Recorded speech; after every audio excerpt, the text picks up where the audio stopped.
Our perspective has been that Europe has, from a regulatory perspective and a customer preference perspective, has diverged somewhat from the rest of our global operations.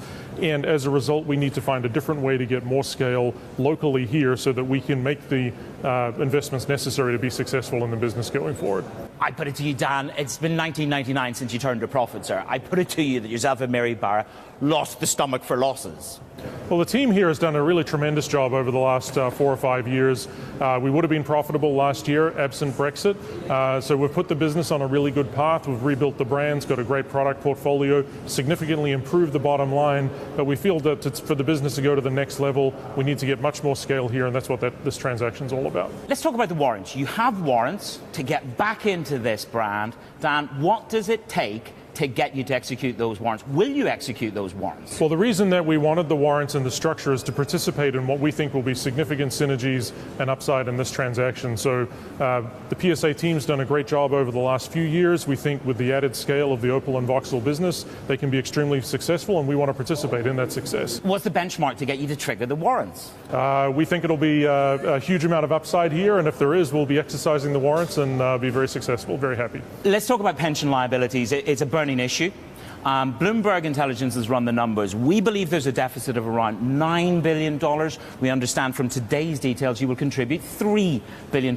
Is that the maximum of your liability to Peugeot, the new group? So in simple terms, about $3 billion of liabilities will transfer to PSA, and we will be funding those, and we will be retaining the balance of the pension liabilities on the GM side.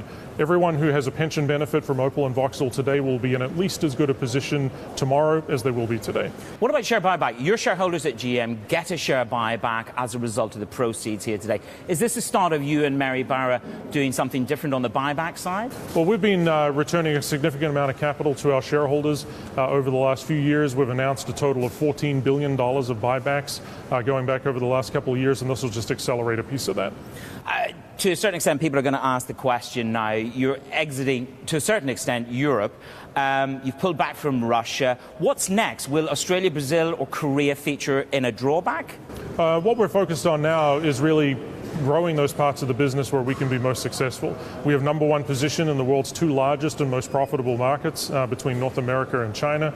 We have great opportunity to continue to invest and grow in those businesses. That'll drive results today. More importantly, or as importantly, as we look forward to the future, we're investing significantly in all of the technologies that will redefine our business going forward. Finally, on Brexit, we don't know whether it's hard or soft. We don't know the details yet, but do you think from a global perspective, as the president of GM, do you look at the UK potentially less favourably as an investment destination with Brexit ensuing? Yeah, there's certainly a greater level of uncertainty as to how this unfolds. As you said, could be soft, could be hard, could be something in between. And wherever we see that kind of uncertainty, whether it's in the UK or anywhere else, frankly, obviously it makes investment decisions increasingly challenging. Finally, the Chevrolet, my dream. Will you bring it back to Europe? We will continue to sell Chevrolet and Cadillac in low volumes here in Europe as we've been over the last few years.